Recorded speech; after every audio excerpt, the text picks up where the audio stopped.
We'll do some drills. Just some dictionary drills. Okay, look up what metaphysical means. Metaphysical? Oh, I gotta be fast. 10, 9, 8, L. It's 7, after L. It's gonna be after L. 6. It's gonna be after... You're not even at M yet? I'm at M. I'm at ME. 4, 3, 2. I found it. Okay. Metaphysical.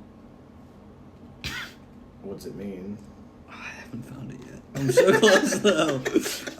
I'm at META. Yeah, there's a lot of meta stuff.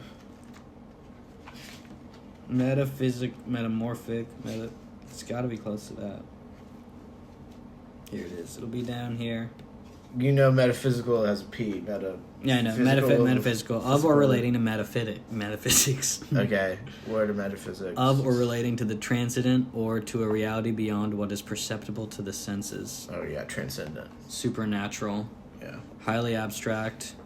Or of the early 17th century. Of or relating to poetry, especially of the early 17th century, that is highly intellectual and philosophical and marked by unconventional imagery. Nice.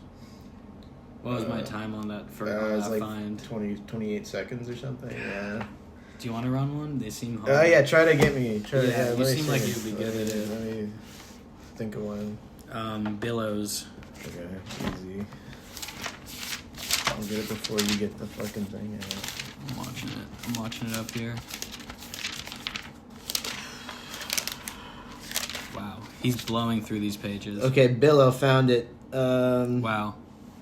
Wave. A great wave or surge of water. A rolling mass as of flame or smoke that resembles a high wave. That's the first one. The second one is to rise or roll in waves or surges, because it's a verb. To bulge or swell out as through action of the wind, to cause to billow. Wow, like the cradle. Yeah.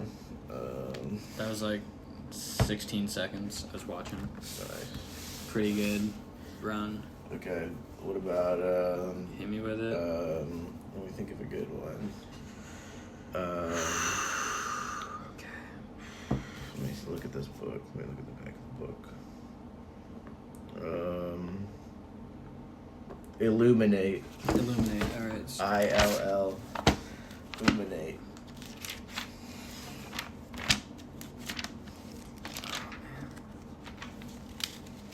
It's gonna be so quick.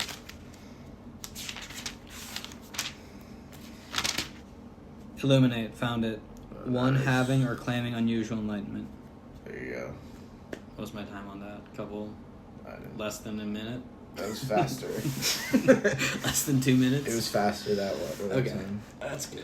I think, That's good. We did that. I got the Metaphysical Meditations book. I figured we could each read one of these. From Hansa Yoganda? Yeah, it's a Yogananda book. There's a picture of him at the front. Wow, he has really nice hair. Paramahansa. Yeah, he died at some point, but I think he went to the White House and met Herbert Hoover or something. Oh, cool. Before he died? Yeah. On his way out. But yeah, he's an Indian guy, but he popularizes yoga and stuff in America, I think. But yeah. Which one should we do? Yeah, I'll read I Am Flying Home, and then you'll read I Am in All Places. Sounds good. Okay. These are metaphysical meditations. I Am in All Places. Goodbye, blue house of heaven. Farewell, stars and celestial celebrities in your dramas on the screen of space. Goodbye, flowers with your traps of beauty and fragrance. You can hold me no longer. I am flying home. Adieu to the warm embrace of sunshine. Farewell, cool, soothing, comforting breeze. Goodbye, entertaining music of man. I stayed long reveling with all of you, dancing with my variously costumed thoughts, drinking the wine of my feelings and my mundane will. I have now forsaken the intoxications of delusion. Goodbye, muscles, bones, and bodily motions. Farewell, breath. I cast thee from my breast. Adieu, heart throbs, emotions, thoughts, and memories. I am flying home in a plane of silence. I go to feel my heart throb in him. I soar in the plane of consciousness, above, beneath, on the left, on the right, within and without, everywhere. To find that in every nook of my space home, I have always been in the sacred presence of my Father. Wow. So that was I'm Flying Home. That was really positive. They're really good, nice. yeah. They're just good. Very sweet. Yeah, so you got this, but then goes to the next page. Wow. Okay. I am in all places. I am beholding through the eyes of all. I am working through all hands. I am walking through all feet. The brown, white, olive, yellow, red, and black bodies are all mine. Whoa. Olive? Olive. Congrats. Red bodies. The white, the yellow, the brown. Olive. I am thinking with the minds of all. I am dreaming through all dreams. I am feeling through all feelings. The flowers of joy blooming on all heart tracks are mine. I am eternal laughter. Ha ha ha. My names are dancing through all faces. My smiles are dancing through all faces. I am the waves of enthusiasm in all God-tuned hearts. Nice. This one's crazy. I am the wind of wisdom that dries the sighs and sorrows of all humanity. I am the silent joy of life moving through all beings. Heavenly Father, teach me to find freedom in Thee, that I may know nothing on earth belongs to me. All belongs only to Thee. Teach me to know my home is Thine omnipresence. O cosmic silence, I hear Thy voice through the murmur of brooks, the song of the nightingale, the sounding of conch shells, the beat of ocean waves, and the hum of vibrations. The sacred conch. Beloved God, no more with words, but with the burning flame of my heart's love, I worship Thee. Teach me to behold Thy vastness, Thy changelessness behind all things, and I may perceive myself as part of Thy changeless being. O mighty ocean, I pray that the rivers of my desires, meandering through many deserts of difficulties, may merge at last in Thee. I will conflagrate all space and roll over its bosom. Conflagrate? Yep. Unburnt and deathless, I will dive into infinity, never reaching the end. I will run and race and spread my laughter in all things, in all motion, and in the motionless void. Awaken me, O Heavenly Father, that I may arise from the confining tomb of flesh into the consciousness of my cosmic body. O immortal love, unite my love with Thy love, unite my life with Thy joy, and my mind with Thy cosmic consciousness. Let me behold naught but beauty, naught but good, naught but truth, naught but Thine immortal fountain of bliss. In the hall of creation, O Divine Mother, everywhere I hear the rhythm of Thy footsteps, dancing wildly in the booming thunder and softly in the song of atoms. That's the end. That's the end. Nice. Kind of rushed into it because I thought No, you thought there's... I tried to show... I went, there's this Yeah, one, yeah, this yeah, one. But, yeah. Those are good, right? Those are pretty good. Those are positive. Those are good. Those make me feel good about my parlays. Yeah. That's very good. Yoga. Yeah. Healing. Yeah. They're there. That's Okay. good. So, Three, two, before we got groups. into the Arab, the Knights, I figured I got this book, Travels with a Writing Brush, Classical Japanese Writing from Manyoshu Tabasho. And it has, like, a no drama in it, which I was like, it'd be funny to do a no drama. No drama? Yeah, do you know what a no drama is? I don't think so. It's just like a classical kind of Japanese drama. Kind of like kabuki or, that kind of stuff, sure, yeah. where the guys... But it's like a play where a guy's being real loud, or, there's like a couple characters and they're... Yeah. walking around real slow and stuff, and then there's like a narrator and stuff. That's fun. But I figured I'd read this intro thing, and then we could do the little play. Sweet. But we'll see how long. We'll see how this How intro many goes. characters are there? It's a thing where it's like some of the characters don't even talk and stuff. So maybe you'll be all the characters, and I can be like the stage directions or something. I don't know. Yeah. We got the ferryman, the traveler, the woman, and the child's ghost. So Cool. That's a good cast. yeah. That's great.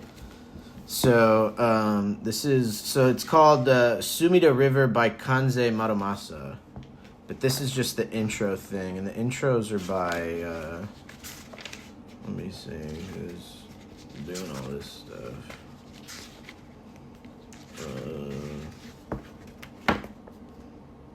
Meredith McKinney. Okay. So Got she it. writes these. Okay. As Sokyu, author of A Gift for the Capital. Oh, so it's also, there's all these other ones that I read this whole book, but it's all about traveling and stuff. Nice. They're big travelers. As Sokyu, author of A Gift for the Capital, wandered the roads in the mid-14th century, he would have come across popular entertainers of many kinds, both itinerant and locally based, and no doubt paused to enjoy their performances. This thriving world of entertainment glimpsed down the centuries from passing references in diaries and tales, seldom impinges directly on the history of Japanese literature until the 17th century. But in the late 15th century, a combination of circumstance, innovative genius, and extraordinary talent lifted a provincial troupe of what were called saragaku performers to prominence and produced the new art form known as the No drama. Whoa. So it's like busking. Yeah, Like I think it's sort of Buskers close to United. like Shakespeare kind of stuff. Yeah. Where it's like, yeah, they're a fun troupe of guys. In 1374, the current shogun Ashikaga Yoshimitsu, 1358 to 1408, attended a performance at a shrine at the southern edge of Kyoto. What he witnessed there was a form of proto-no, no doubt considerably different from the classic no performances seen today, and much closer to its popular origins, but nevertheless compelling enough to impress Yoshimitsu, a connoisseur of the arts. He was particularly impressed by the troupe's leader, Kan Ami, 1333 to 1384 is when he died, and his young actor son, Zeami. And it seems to have been his decision to become their patron that effectively propelled No from a form of commoners' entertainment to the refined and exquisite theatrical and literary form that it quickly became. Kan Ami was a gifted innovator and dramatist who synthesized and refined the disparate elements of drama, music, song, and dance to create a unified, moving theatrical experience. A number of his plays are still performed now. Zeami inherited, further refined, and greatly enriched this new form, and his is the primary name associated with No today. At times, his life as youthful favorite of the shogun must have been far from easy, but the cultural education Zeami received thanks to that patronage flowered into plays that are still recognized today as dramatic and literary masterpieces. He is among the first examples of a lowly commoner who rose to become an esteemed and even revered practitioner within the world of Japan's high and still essentially courtly culture. Rags to riches. Yeah. Who do you got? That's Yoshimitsu. That's the only time I've ever heard the name Oh, before. that's Yoshimitsu's from what's it called? Look up Yoshimitsu in Soul Calibur. Oh, he's in Soul Calibur too? Yeah. Because I know him from Because he Tekken. doesn't look fucked up like that in Soul Calibur. Well, he's like just, an alien in Tekken. in Soul Calibur, he's just a samurai. Oh, he's just a cool Oh, samurai. Mitsurugi. His name's Mitsurugi. Never mind. His name's Mitsurugi. Oh yeah, Yoshimitsu is his name in Yeah. Tekken. Exactly. Yeah. Right when I heard it, I was like, that's the guy who rides his sword in Tekken. Oh, yeah, and he is in Yeah. he's in Soul Calibur as well. Yeah. He's scary. from the Tekken He's a universe. Tekken crossover guy. Yeah. That makes sense. That checks out. On the one for GameCube. Right. But yeah, he jumps on the sword. Yeah, he bounces around on the sword. Yeah. So all these guys are setting up to play. Yeah, there's a poor guy, and these rich guys saw the poor guys perform. Mm-hmm. And they liked him. Yeah, we do not know how different performance styles were in Zeami's time. So yeah, we have Zeami. We know Zeami now. Yeah. But the meticulous traditionalism of No means that we can trust that our experience of the plays is in many ways quite close to that of centuries past. In a No theater, the audience sits before and to one side of a raised roofed stage, containing at most a single and largely symbolic prop, and approached by the actors along a bridge to the left. 3 or 4 musicians, flute and several different drums sit at the stage rear, and at stage left sits a chorus. In a typical play, there are 2 main protagonists, the waki, or side figure, whose role it is to introduce and frame the play's story and to interact with the main protagonist, or shite, whose story it is. The shite usually wears a mask, often of a generic type, young woman, warrior, or something like that, and largely expressionless. Gestures are highly stylized. Left hand raised to bowed face signifies weeping, and so on. The movements are slow and precisely choreographed and executed. The words are sonorously intoned and, at times of intensified emotion, sung to the accompaniment of intermittent drum beats and sometimes a high-pitched flute, which also accompany the dance performed by the shite as the emotional culmination of the play. Sounds really lit. Sounds like no, they're good. I've watched some on. You can watch them on YouTube. They're pretty good. Yeah. To watch. I might have seen some of this. I think you might have shown me. It was a little after, maybe. There's a guy. The one I was watching. There's a guy and he has a spider. He's like the Spider Prince, and he has these crazy paper things he throws, and it explodes. Okay. So you'd remember that if you'd watched the ones that I've seen. I don't think I've seen that one. I don't think you've seen All them. right. Yeah.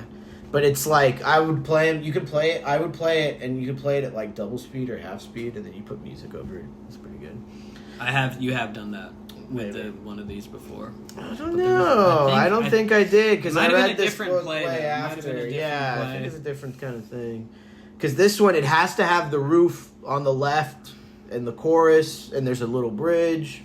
I remember a little bridge. Okay. But hard to say, yeah. Yeah. I'll have to look through my history.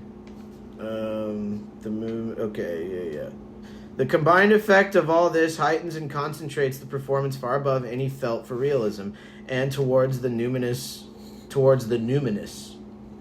an effect reinforced by the play's contents. While the waki is always human, the shite is frequently revealed in the course of the play to be supernatural, often a haunted spirit or even a deity.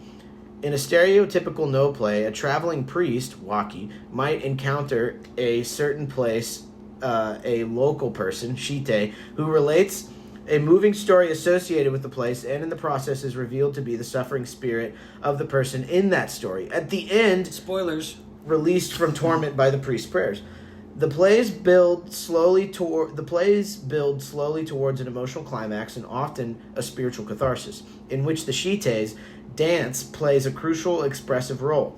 For all their almost excruciating slowness and extreme stylization, no plays can often provide an intense and somehow otherworldly experience. The theme of travel plays a prominent role in no drama. The typical presence of a traveler, waki, who witnesses the shite's story while on his journey links No back to the collections of Buddhist tales such as Shinjusho, with their traveling priest protagonist and his encounters in remote places. A place and its associated story is central to the structure of most No plays, in a way that closely echoes the moving stories associated with certain places so often recorded by literary travelers in their journals. The special compelling power of a place that is identified as a poetic utamakura, which can be the result of an associated story, bears a strong resemblance to the numinosity of place identified in the action of a No play. Indeed, the numinous site in a play is sometimes an utamakura, in its own right. No plays present to us a world in every way outside that of normal everyday life and travel, with its spatial and social and psychic dislocations, and its potential for intense encounters with the strange and other, provides No with a potent realm within which its dramatic enactments can unfold. This play, Sumida River, or Sumidegawa in Japanese, included here in its entirety, takes close to an hour and a half to perform. We can do it way faster. Whoa. There's not that much words. Among those most infamous plays, it was written by Zeami's son, Motomasa. Its site is the ferry crossing on the Sumida River that now flows through Tokyo, but that then marked the boundary between two remote provinces, beyond which lay the far land of Michinoku.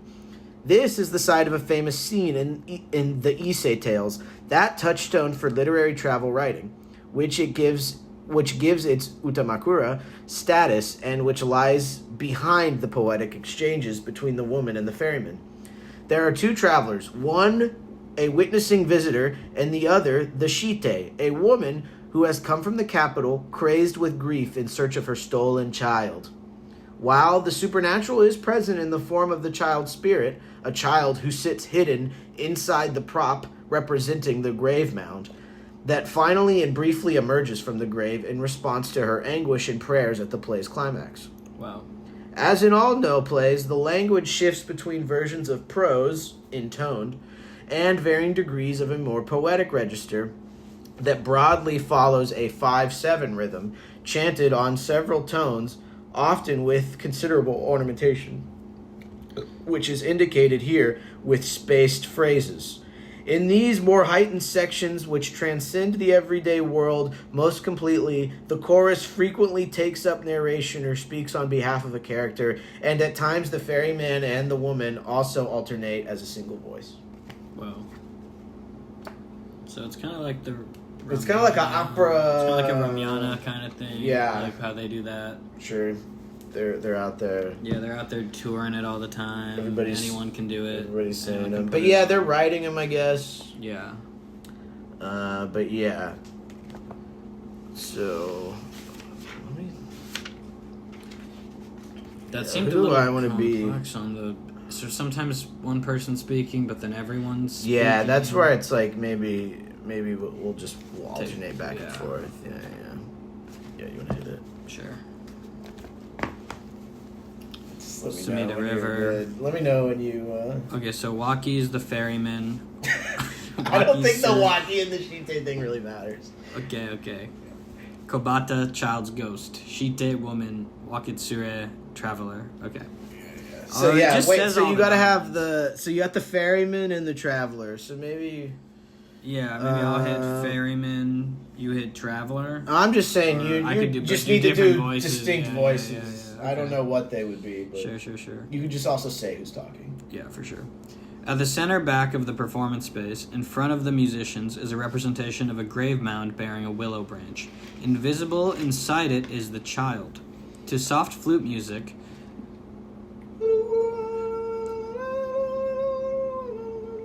the ferryman enters along the bridge and goes to stand upstage, stage right.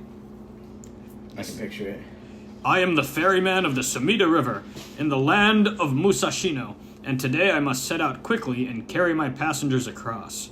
Be it known that for certain reasons there is to be an important Buddhist ceremony here, so there will be a large crowd of both monks and layfolk. He sits left of center. Flute and drums begin. The traveler enters and stands by the rear left pillar, back turned to the audience. Okay. This is the traveler. Onward to the east far reaches, clad in traveler's cloak, onward to the east far reaches, clad in traveler's cloak, and in my heart the passing days stretched on with distant road. Turns to face forward. I stand before you thus, a traveler from the capital, going east to visit one I know there. Cloud and mist behind me shroud the far mountains I have crossed. Cloud and mist behind me shroud the far mountains I have crossed along the road from land to land and barrier gate to barrier gate, to reach at last the famous Sumida, and stand now at the crossing, and stand now at the crossing. Why are you visiting Austin? I'm visiting someone I know. I'm visiting the famous Sumida. I'm visiting someone that I know here. Walking forward, hastening onwards, One that I know. here I suddenly find myself at the river crossing of the Sumida. And look, over there I see the ferry about to pull away. Yeah. I must be quick and board. Ferryman, might I board your ferry? Most certainly, but you tell me, what is that great commotion behind you? Shit. Indeed, yes. What you see there is a mad woman down from the capital who has lost her mind and behaves quite crazily. Everyone is gathered around to watch the fun. That's a crazy bitch. If that's the case, I'll wait for her before I set off to cross. Bro, no! We gotta get out of here! Ferryman and traveler sit stage left. Flute and drums play. The woman enters along the bridge wearing a large traveler's hat and holding a sprig of bamboo grass, signifying madness. This is Jennifer Coolidge in White Lotus. That's why she was holding that bamboo grass. She pauses on the bridge facing the audience. Now there's a woman. I can do it. You can do it. True. Just sound scary. I think True! she's scary. It is a parent's heart. It is a parent's Go heart. lower. It is a parent's... Well, now he sounds like the ferryman. Like a ghost. Try to sound like a scary True, ghost. it is a parent's heart. But I don't sound like a woman. The parent's heart is not by nature blind to reason's light. Sounds like Seinfeld. Yet it can wander lost through love of one's child. You want me to try it? Yeah, try the woman. Okay. Too scary woman voice. Scary, yeah. True though it is a parent's heart, it is not by nature blind to reason's light, yet it can wander lost through love of one's child, and now indeed wandering snowy roads, I know it to be so. How shall I tell my heart, how shall I ask the passing traveler where my child might be? Proceeds to the stage. Listen, even the wind that blows about the skies. And then this is the chorus. Comes calling on the pines and speaks there. Okay, drums and flute play while she moves about the stage in a short dance. Transient on the morning, or transient the dew on Makuzu Moor. And this is the chorus. And must I day and night live on bewailing fate? And then this is her. I am a woman who dwelt many years at Kitashirakawa in the capital. Alas, my only child was taken by child traders. No. And when I asked for him, I learned he had crossed Osaka's barrier and gone to a far land they call the East. No. And my heart was crazed with sorrow, and so I wander here in search, my mind astray in longing for him. She weeps. Well, This is the chorus. They say a parent's unforgetting heart keeps constant through 1,000 miles away. But though the bond lasts only this brief lifetime, yet even here we cannot be together, mother and child torn apart. And I, like that grieving mother bird whose chicks have flown and gone, she begins moving, indicating travel. Here, where all my heart's fierce searching has led, at last I come to the road's end, the border of Musashi and Shimosa. She arrives near the grave. To the Sumida River. Music ceases. Woman addressing the ferryman. Excuse me, ferryman. Please take me in your boat.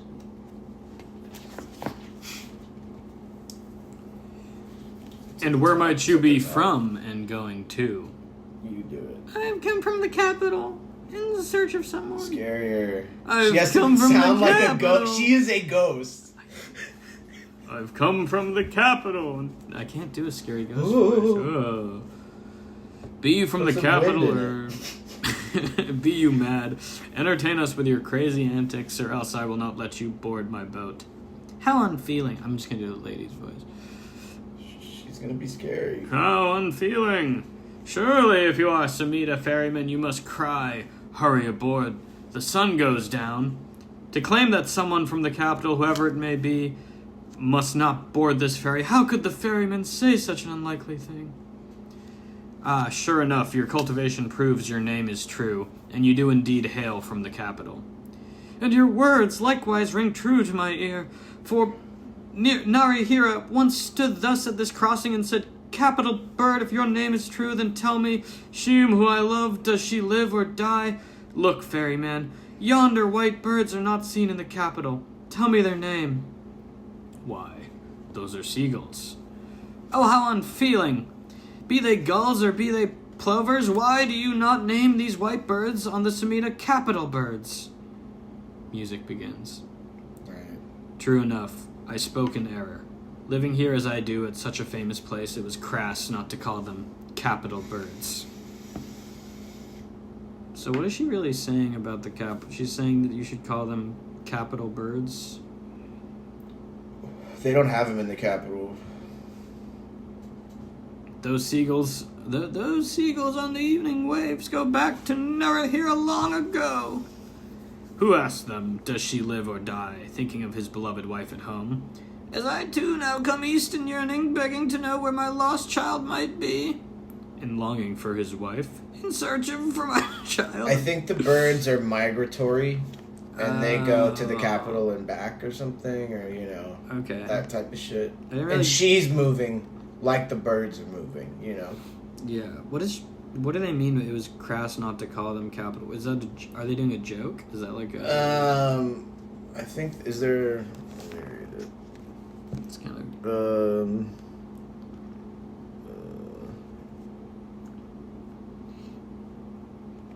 Because they're, like, talking about... He's just... I think it's, like, a quick little thing. No, they bring it up again for sure. They're going to talk about the birds a lot, so we should figure it out. Okay.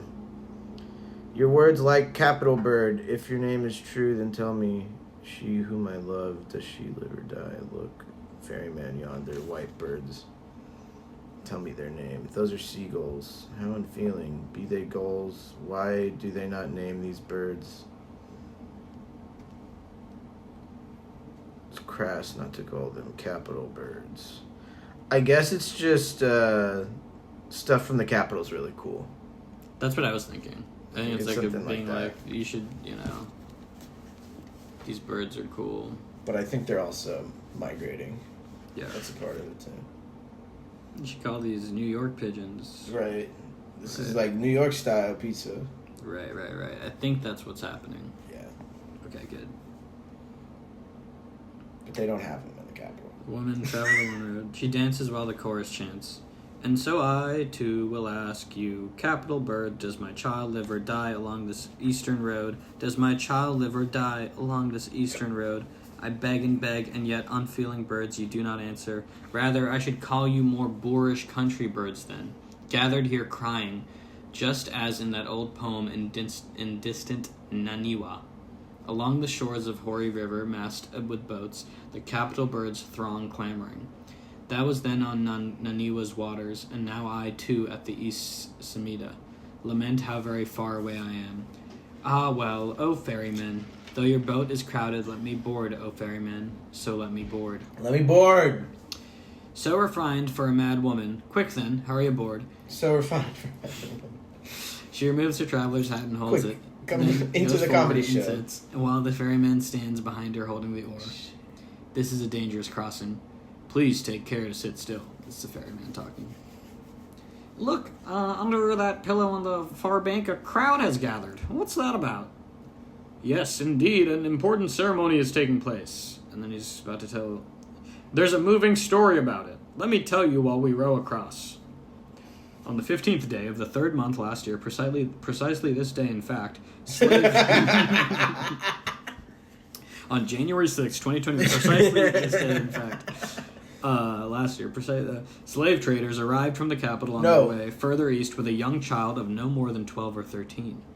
I wonder if this is going to connect it all to the woman's story. Probably completely I bet it's completely unrelated, yeah. The child must have been exhausted from the hard journey, for he was very ill, and he collapsed on this riverbank, unable to take another step. How hard-hearted some people are. They simply abandoned him by the road and went their way on east. Some local people, meanwhile, found this poor little boy, saw that he'd seemed no common child, and did all they could to care for him. But perhaps he was fated, for he grew weaker and weaker. When it was clear he was dying, they asked him where he came from and his family name. The woman is listening increasingly intently. Huh? I am the only child, he said. It's a little boy. Of one called Yoshida. No, he should talk like this. I know, but he's dying too. It's his last breath. Oh, I thought it was the ghost. I thought he was a ghost. No, I think he's dying still. No, that makes sense. Yeah. One called Yoshida from Kita Shirakawa in the capital. My father died earlier, and I was brought up solely by my mother. But slave traders kidnapped me. Dang. And so you find me here. These fucking slave traders. I yearn for the sight of people from the capital. So please make a burial mound for me besides the road here, and on it plant a marking willow tree. He spoke like one beyond his years. Oh. Then he repeated the invocation of Amida 4 or 5 times. No way of knowing for sure. Buddhist, yeah. And was all over. 4 or 5 times. Overcome with emotion, the woman weeps. A very touching tale. Now I come to think of it, some of you would be from the capital. Now that I come to think of it, some of you would be from the capital. Unrelated though you are. Do pause to offer some invocations for him. Look, while I've been yarning away, we arrived. Quick, quick off the boat. Most certainly I'll linger here today and pray for him, though he is no relation. Though I'm not related to him. Everyone keeps it. I'm totally not related to this guy that's dead. He rises and leaves the boat. The woman continues to sit and weep. Why doesn't that mad woman get out? Come on, out with you. Well, how moved she is by that tale of mine. She's weeping. There now, quickly, out you get. There now. Yeah. The woman seated and continuing to weep on the boat tour of Lake Austin. Tell me, ferryman, when did this happen? We already fucking said, dude. This time last year. This very day in the 3rd month last year. And his age? 12. And his name? Umewaka Maru. And his patronym? One of the Yoshidas. And no parent has come since? No relative has come here. And of course his mother has not come? Naturally. Woman, turning to the corner and speaking with anguish. Oh, there is good reason why neither relative nor mother came, for that young child is the son this mad woman has come seeking. She drops her traveler's hat in the sprig and covers her face with both hands. Is this some dream? Oh, how dreadful. This is astonishing. Here I was, assuming that no one was related to the boy, and it turns out that he is your own son, you poor woman. Things really turned really quickly. He really bought it that it's her son. Yeah, but it's also like, yeah, it took him a while. He lays down his oar and helps her to stand, leads her to the grave mound, then returns to the side of the stage. Woman kneeling before the grave. Believing I would somehow find him, I traveled this far to the unknown east to only find this marker and the sole remains of him who is no more. Ah, the cruelty of that fate which led him here to the east's furthest reaches, to turn earth upon the roadside where now only spring grasses grow. Can this be my son beneath this mound? She lowers her head to gaze at the grave. Oh, do you think she's gonna dig it up? I've already read it. Oh, right. Also, that he kind of explained the whole thing in the beginning. I don't think that's what happens, right. But... The chorus. Oh, please may they turn this grave's earth so that once more I might see him before me as he was. The music begins. She weeps. Had he lived on, he would have done much in the world, yet he is gone. He would have done much in the world, yet he is gone. While I, worthless mother, am left behind alive, his face in life flickers before my eyes, uncertain as is this world. Griefs blossom through our lives, tossed in the howling storms of transience. The moon that lights our night between birth and death is shadowed by clouds of mutability. Truly, I see before me this sad world. Truly, I see before me this sad world. Truly. Grieve as you may, there's no point to it now, says the ferryman. You must simply chant the invocation and pray for him in the other world. The moon has risen now, and the wind on the river blows through the deepening night. It is the hour for the night chant, and all strike their bells and sing, urging her to join. He strikes his bell, turning toward the woman. Stricken with grief, the mother cannot even pray, but throws herself upon the grave in tears. She weeps. This is not good. Though so many others are gathered here, it is his mother's morning prayers that would bring him joy to him. So, giving her this bell, placing the bell and hammer before her. I know it's true, it is for my child's sake, and so I too take up the bell. Picking up the bell and hammer and standing. Seizing all grief, her chant rings out. Chanting together on this moonlit night, all hearts intent on western paradise. Hail to the western paradise. To the 36 million realms. To the 36 million realms and all the single name of Amida. And then the chant is Nanu Amida Butsu, Nanu Amida Butsu, Namu Amida Butsu. I'm really falling in and out of these voices. Yeah. I mean, that's fine. I would say make it scarier, but gazing out to try to make it scary. It doesn't seem scary yet. She's on a grave, and they keep being like, I think her prayers will help the kid in the grave. You're right. And we know there's a little kid hidden in the grave. The wind and waves that sing on Sumida River join her voice to ours. Namu Amida Butsu. Namu Amida Butsu. Namu Amida Butsu. Woman gazing forward into the distance. And you, capital birds, be true to your name, and add your voices too. Strikes bell and towards grave mound. A voice from inside the grave mound chanting with the chorus. Whoa. Namu Amida Butsu. Namu Amida Butsu. Namu Amida Butsu. Woman, she ceases ringing the bell and approaches the grave intently. But listen, that chanting voice I heard was the voice of my child. What? It seemed to come from within this grave. Dang. The ferryman. I too heard it come from there. Dang. We should cease our chanting and let the mother chant alone. Woman, kneeling before the grave, longing to hear once more that bird that speaks with the voice of the dead. Namu Amida Butsu. She strikes the bell. Child, voice from inside the grave mound. Namu Amida Butsu! Namu Amida Butsu! Says. The child steps out from the grave and stands beside it. That voice from beyond, and now a seeming apparition? Woman, gazing at the child. Is this my child? Is this you, mother? The woman stands and approaches the child. Do some mouth noises where you're all... Like in animes, when they're all scared. Oh, yeah. The woman stands and approaches her. Both reaching hands to touch and hold. She reaches to embrace him. Now he begins to fade once more. The child slips from her grasp and re-enters the grave mound. And she is overcome. This is the chorus. And she raises her hand and weeps. That remembered face, that apparition, he briefly reappears and slips away. She falls onto one knee. Now seen, gone again. As in the east, the dawn's first light grows in the sky, and then he disappears. She stands and looks up. What seemed her child is now no more. She turns to the grave mound. Then the wild grasses left his parting sign. She gazes about her. There on the desolate mound, she turns to face forward, raises a hand to her eyes, and weeps. Alas for her. Alas for her. That was the whole chapter. That's the end, yeah. That's it. Wow. Did you see that? You saw it coming, but still. She comes out the mound and goes back in. Yeah, he goes back in the grave. Puts her hand on her eye. Wow. Really didn't get the tone until later. Yeah, I mean, that's sort of the vibe. It's that they're kind of chill at the beginning, but then you're like, oh shit. Oh shit, this grave should happen. So yeah, just Travelers. Fun. No. So that's no.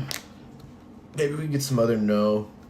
Riding a ferry is good. Did you feel like you would meet cool guys riding a ferry? There'd be crazy boat guys, tours. Yeah. Especially on a festival day. Like a boat tour guide. Yeah. Alright, we got the tales, the Arabian Nights, the tales of 1001 Nights, the Arabian Nights, Tales of the 1001 Nights, Volume 1. And we've been doing the translation by Malcolm C. Lyons and Ursula Lyons. So The Lions. The Lyons gang. But yeah, what happened last time? I think we were listening to the second or first dervishes. There's some dervishes. Yeah, we heard about the guy, and there was I just looked at the page, and I remembered there was a genie coming into the mix. Yeah, a genie. A genie had just entered the vibe, or an ifrit. It's getting pretty crazy. But usually they do recaps, so yeah, I'm sure we'll be able to figure it out. Or they'll really put it in the words. Yeah. They'll explain exactly who is talking and where they know that. That's what I mean, yeah. Everybody's pretty... Okay. Morning now dawned, and Shahrazad broke off from what she had been allowed to say. Then, when it was the 13th night, she continued.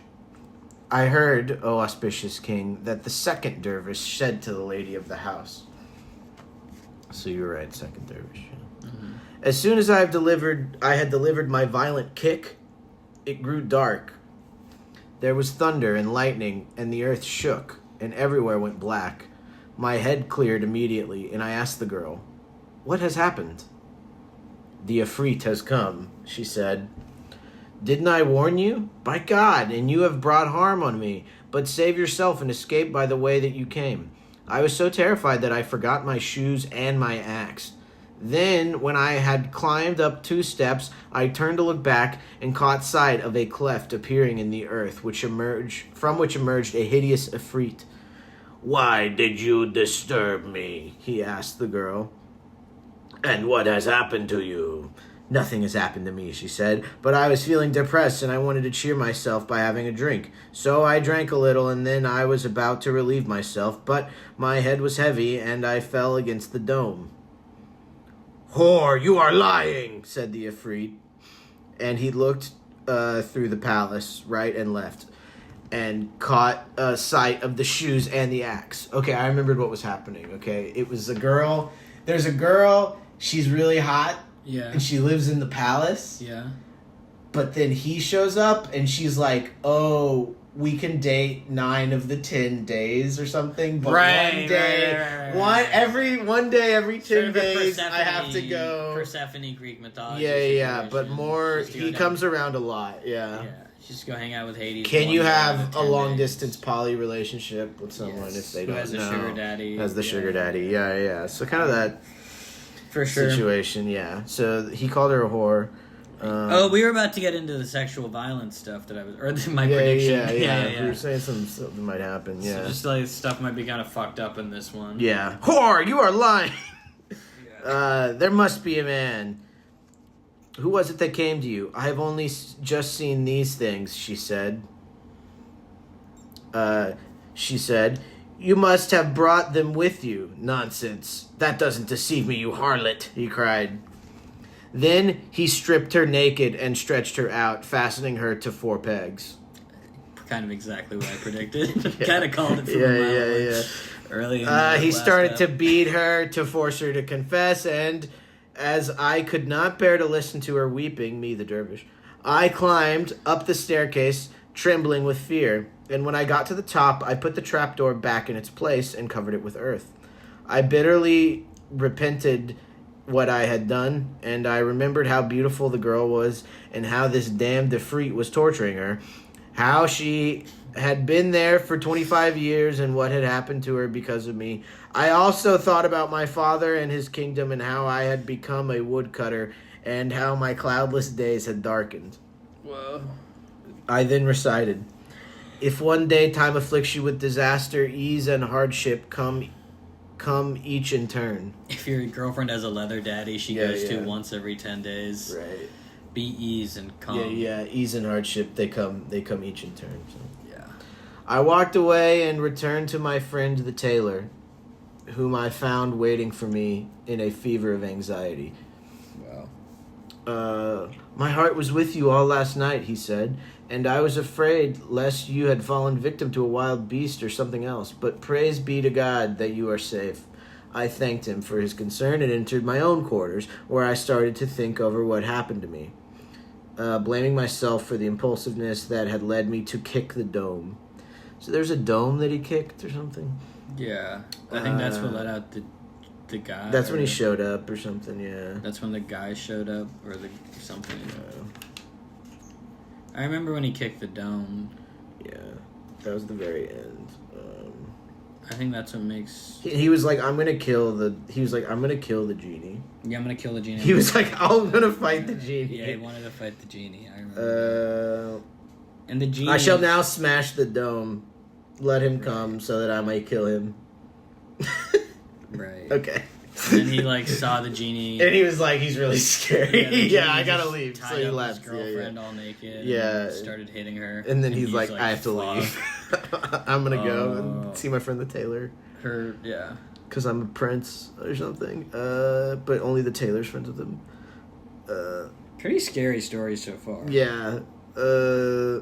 While I was thinking this over, the tailor came in to tell me that outside there was a Persian sheikh looking for me, who had with him my axe and my shoes. He had taken them to the woodcutters and had told them that at the call of the muezzin, he had gone out to perform the dawn prayer and had found the shoes when he had got back. Makes sense. As he did not know whose they were, he asked about their owner. The woodcutters recognized your axe. Oh, yeah, I remember he was like, I'm a prince, but I can't work anywhere or something. And they were like, okay, you can go be a woodcutter. Yeah. He was like hanging out with the woodcutters, even though he was very unqualified. He's got the axe. Yeah. And so I told him where you were. He was sitting in my shop, and you should go to thank him and take back your axe and your shoes. Damn. On hearing these words, I turned pale and became distraught. While I was in this state, the floor of my room split open, and from it emerged the Persian, in quotes, who turned out to be none other than the Ifrit. In spite of the severest of tortures that he had inflicted on the girl, she had made no confession. He had then taken the axe and the shoes and had told her, "As certain as I am Gergis, of the seed of Iblis, I will fetch the owner of this axe and these shoes." He then went with his story he then went with his story to the woodcutters, after which he came on to me. Without pausing, he snatched me up and flew off with me into the air. And before I knew what was happening, he came down and plunged under the earth. Whoa. So he took him really high, and then he went real down. Kind of low. a Superman. Yeah, he's doing like a body slam on him, I think. Yeah. So hard that he goes under the earth. It's crazy he's choosing to fight this guy. Yeah, I guess this guy's just coming to fight him no matter what, pretty much. Yeah. He took me to the palace where I had been before, and my eyes brimmed with tears as I saw the girl staked out naked with blood pouring from her sides. Of course. The Ifrit took hold of her and said, "Whore, is this your lover?" She looked at me and said, "I don't recognize him. I've never seen him before." "In spite of this punishment, you are not going to confess?" he asked. She insisted. "I've never seen this man in my life, and God's law does not allow me to tell lies against him." "If you don't know him," said the Ifrit, "then take this sword and cut off his head." Well, kind of an Orlok situation, kind of a Nosferatu vibe from him too. Oh yeah, I was doing that voice. Yeah, just like a devil guy. Just a scary guy. Yeah. Who's really jealous of one guy having sex with one girl. Right. I've never seen this man. Oh yeah, so what would you cut off their head if you were her? I mean, hopefully I'd try to not do that. Okay. Hopefully I don't cut off my boyfriend's head. Okay, he's really chill. She took the sword and came to me and stood by my head. I gestured to her with my eyebrows, while tears ran down my cheeks. Oh, that changes the gesture. Can't really figure out what gesture that would be. I'm making a very weird face while I cry. Cool. I'm sure she's definitely picking up on that. Yeah. Yeah, she understood my gesture. Of course. And replied with one of her own, as if to say, "You have done all of this to us." Oh, she's pissed? Yeah. I made a sign to say, "Now's the time for forgiveness." Sorry for kicking the dome. Yeah, and inwardly I was reciting, "My glance expresses the words that are on my tongue, and my love reveals what is concealed within." We met as the tears were falling. Though I was silent, my eyes spoke of you. She gestured, and I understood the meaning in her eyes. I signed to her with my fingers, and she understood. Our eyebrows settled in the affair between us, and we kept silence, but love spoke. Wow, okay. So When I had finished the they poem, communicated. yeah, they were really going at it, and That's apparently good. there's a lot of poems about that. You know? All right, yeah. There's a lot of good poems about looking at someone, and they look back at you. When I had finished the poem, the girl threw down the sword and said, "How can I cut off the head of someone whom I do not know, and who has done me no harm? True. My religion does not allow this." True, you had to hear a story first. Then she stepped back, and the Ifrit said, "It's not easy for you to kill your lover, and because he spent a night with you, you endure this punishment and do not admit what he did. Like feels pity for like."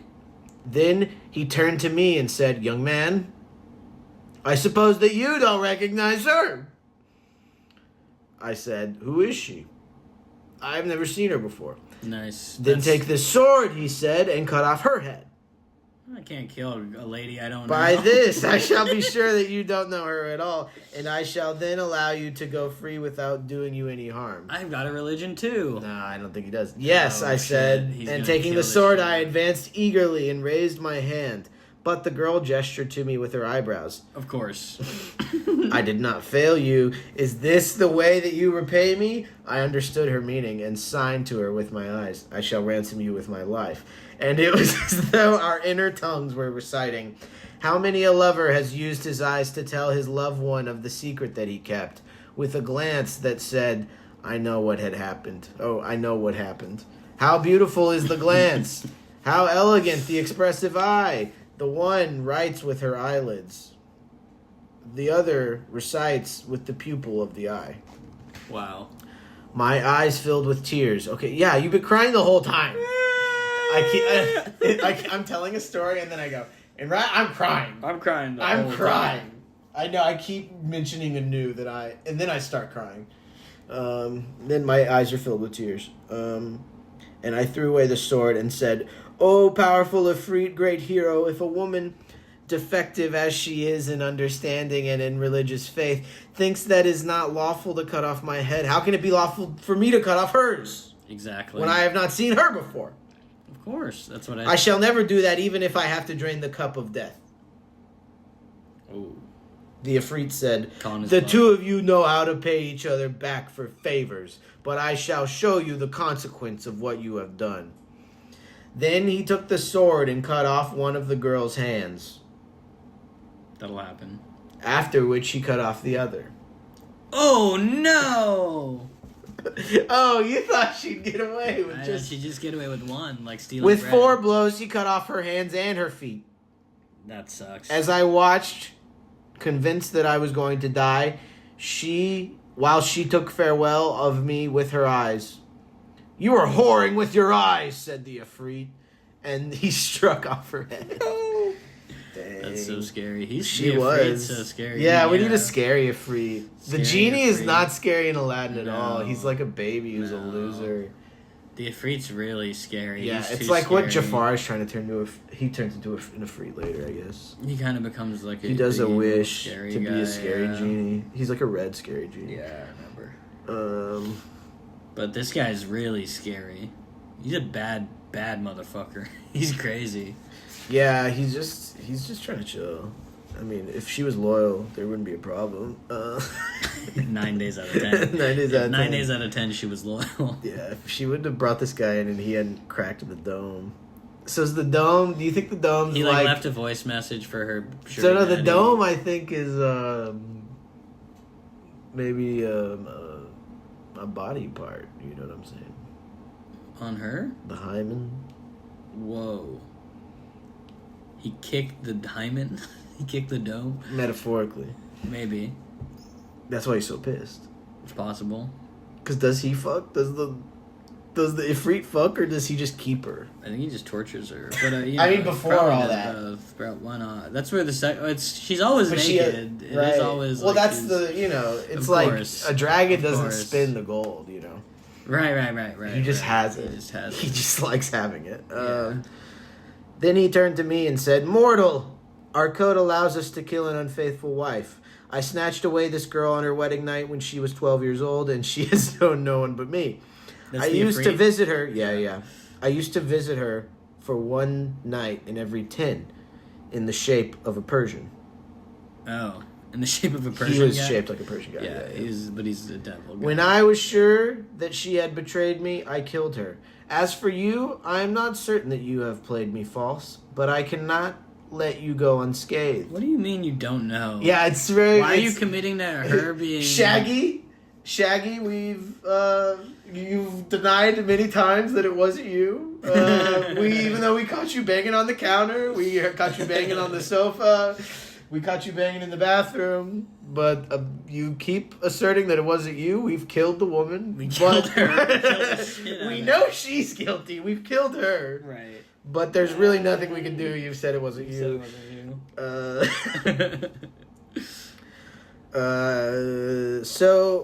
nice. But I cannot let you go unscathed. So, make a wish. Oh, okay. I wish for... Lady, I was delighted. And I guess because he's talking to a lady, I don't know why he said lady, and asked, "What wish shall I make?" "You can tell me what shape you want me to transform you into," he said. that of a dog, an ass, or an ape. Hourglass. I was hoping that he would forgive me, and so I said, "By God, if you forgive me, God will forgive you, because you have spared a Muslim who has done you no harm."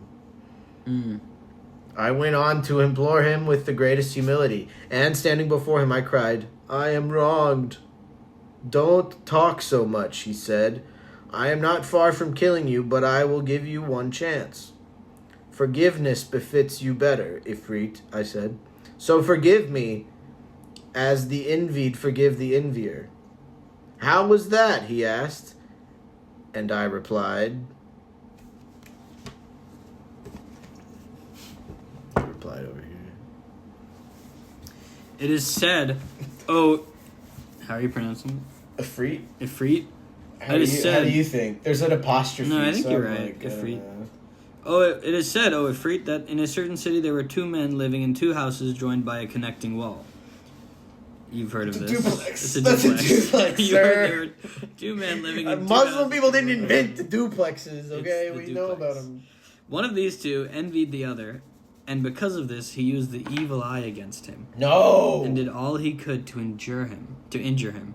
So far did this envy increase that the envier lost appetite and no longer enjoyed the pleasure of sleep, while the man whom he envied grew more and more prosperous. And the more the envier tried to gain the upper hand, the more the other's prosperity increased and spread. On hearing of his neighbor's envy and of his attempts to injure him, he moved away from the district, leaving the country and saying, "By God, I shall abandon worldly things for this sake." Right. He settled in another city and bought a piece of land there, in which was a well with an old water wheel. On this land, he endowed a small mosque for which he bought everything that was needed, and there he devoted himself with all sincerity to the almighty worship of Allah. Smart. Fakirs and the poor flocked there from every quarter, and his fame spread in that city until eventually his envious neighbor heard how he had prospered and how the leading citizens would go to visit him. Haters. So he came to the mosque where haters. it's totally about haters. So he came to the mosque where the object of his envy gave him a warm welcome and showed him the greatest honor. I hope he shoots it up or something. The envier then said, "I have something to tell you, and this is why I have made the journey to see you. So get up and come with me." The other did this, and taking the envier's hand, he walked to the farthest end of the mosque. "Tell the fakirs to go to their rooms," said the envier, "for I can only speak to you in private where no one can hear us." Can you make all your friends go to their rooms? Yeah. This the envy did, and the friends went to their rooms as they were told. I like using that instead of fakirs. The two of them walked on a little until they came to the old well, and there the envier pushed his victim into it without anyone knowing. He himself left the mosque and went on his way, thinking he had killed his former neighbor. This is like D&D. Where you're like, is anybody watching? All right, I'm going to push him into the well. I'm going to push it. No one's around. I'm pushing him into the well. The well, however, was inhabited by jinn, who caught the falling man. The well, however, was inhabited by ghosts. No, by jinn, who caught the falling man. Are jinn and ifrit, they're just different styles, I think, of the same kind of thing. I think so. I think ifrit, in Dungeons and Dragons, an ifrit is like, some of them are like air, or like fire. And ifrit's a fire one, I think. And then the jinn, I think, is maybe more of an air or water one. Or a water one, because it's in the well. Yeah, and the other dude who came from the earth. You know what I mean? He's like an earth guy. Yeah, there's like windy jinns and there's like rock jinns, and it's kind of like Pokemon. Yeah. But like in that show I was watching in Jordan about all the jinns, it's like they go to like Petra and they go to all those like crazy cave formations, and there's a lot of cave jinns. Yeah. So cave jinns are huge. Classic. But that's water and earth. And air, because of the wind and everything. It's like a lot of stuff. It's a lot of them. And they hear a lot of stuff through the wind, but they also hear it on the rock, you know. But there's a nature element, kind of. Yeah. The well, however, was where was I? Inhabited by jinn, who caught the falling man and lowered him gently onto the bedrock. Very nice of the jinn. Then they asked each other whether any of them whether any of them knew who he was. There's quite a few jinn. I didn't know they hung out together like that. Most said no, but one of them said, "This is the man who fled from his envier and who settled in this city where he founded this mosque. We have listened with delight to his invocations and to his reading of the Quran. The envier traveled to meet him and by a trick threw him down into our midst. But news of him has reached the king, who is intending to visit him tomorrow on the matter of his daughter. What is wrong with his daughter? Asked one of the jinn. Here's the thing about jinns. Sometimes they're good. Sometimes they're good stuff. And it's also like... Sometimes they're chill. so dumb. Yeah. They're like so powerful, but they're also like, wait, why is he... Wait, what's going on? Wait. Like, they would... First off, if the jinn were real, they would have henchmen working for them to get them this info and stuff. Right, you know what I mean? right. Or a bird would come and tell them. Yeah. It's just them, and they're just like, well, we're all powerful down here. We have cool magic, but, you know. But we're not doing it. But we don't know. We can't tell when people are lying. Right. We're so bad at telling if people are lying. We love hearing stories. They love hearing stories, yeah. They love gossip. What is wrong with his daughter? Asked one of the... What is wrong with his daughter? What is wrong with his daughter? She's possessed by an evil spirit, replied the other. For the jinni Marwan ibn Dumdum is in love with her. Oh, yeah? If this man knew how to treat her, he could cure her, for the treatment is the easiest possible. What is it? Asked the other. The black cat that he has with him in the mosque has a white spot as big as a dirham at the end of its tail. What's a dirham? It's a currency. It's a coin. It's like in the UAE they still use them and stuff. How do you spell it? D-I-R-H-A-M. Okay. Dirhams. Dirham. In the mosque has a white spot as big as a dirham at the end of its tail. If he takes 7 of its white hairs and he uses them to fumigate the girl, the evil spirit will leave her head and never return, and she will be cured there and then. Fumigate the girl? Wait, what's the evil spirit that's in her head? So the black cat, right, there's a white spot. If he takes 7 of its white hairs... Yeah. He lights them on fire. Yeah, I didn't know about this problem we were solving, though. With the cat hairs. There's an evil spirit in the girl. Is that Dibn Abu or... That's Marwan ibn Dumdum. Who's that? That's the jinn that's in... That's the evil guy. That's the evil jinn that's in the daughter. Okay, good. That's possessing her. There's a 5th jinn. I got it now. Yeah. They're like, oh, we know that jinn. That jinn I know. Yeah. Oh, this is the guy that's daughter is controlled by that jinn we know, one of our friends. Yeah. One of our old pals. Man. Oh, dude. Yeah, we've seen This is the 19-year-old that friend of ours is dating. This is the guy who's the father of the 19-year-old our friend is dating. Yeah. Is kind of the vibe. Yeah. Small world. Small world. Small world. You're at Epoch Coffee. And they're dating Jake Rowe. Okay. Right. The black cat he has with him in the mosque has a white spot as big as a dirham at the end of its tail. If he takes 7 of its white hairs and uses them to fumigate the girl, the evil spirit will leave her head and never return, and she'll be cured there and then. The man so do you fumigate from the nose or the ears, or how do you... I think you maybe just like on the face, I bet, area. I just light it and then I blow it into their face. Smokes okay. it. She inhales it, I bet. The man was listening to all this, but they might have a method. Do you put the hairs in the hookah? Is that fumigating? No, but that'd be cool, but I don't think that's how they do it. Do they put the hairs in a joint and roll it up with hash and smoke it? Maybe. Probably. The man was listening to all this, and so it was the next morning when dawn broke. When did they get cigs? When I guess friends Egyptian came. people have cigs because they have paper. They found the sheikh rising out of the well, and as a result he became a figure of awe to them. Since he had no other medicines, he took 7 hairs from the white spot at the end of the black cat's tail and carried them away with him. The sun had scarcely risen when the king arrived with his escort and his great officers of state. He told his men to wait and went in to visit the sheikh, who had welcomed him warmly and said, Shall I tell you why you have come to me? Please do, replied the king. The man said, You have come to visit me in order to ask me about your daughter. That is true, good sheikh, the king agreed. Send some to fetch her, said the man, and I hope, if Allah wills it, that she will be cured immediately.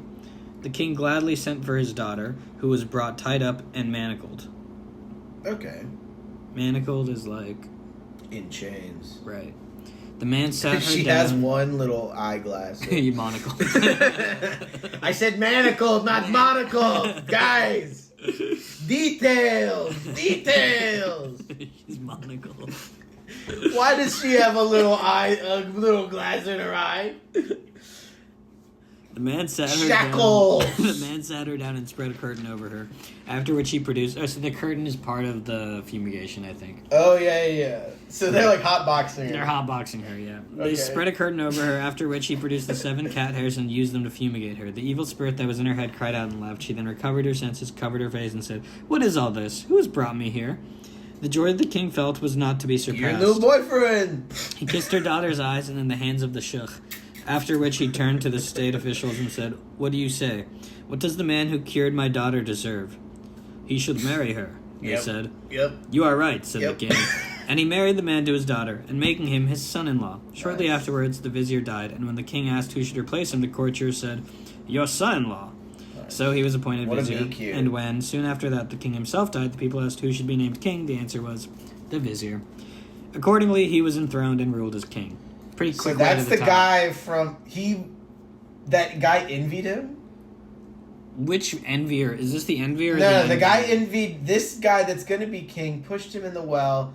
The genies are down there. They tell him the secret to get the other genie out of the lady. They He lift gets- him out of the yeah, well. Yeah. Okay. Okay, so it's the guy. But the whole time, this is a story that the dervish is telling to the Ifrit. Right. So the envier pushed the envied into the well, and the envied really bounced back stronger. He came back stronger than ever. Built back Yeah. stronger. It really Built bumped back him better, up. yeah. Built back better, yeah.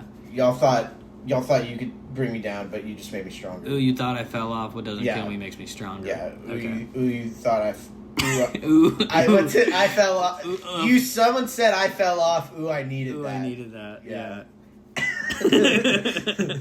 One day as he was riding out, the envier happened to be passing by and saw the man he envied in his imperial state among his emirs, viziers, and other officers of state.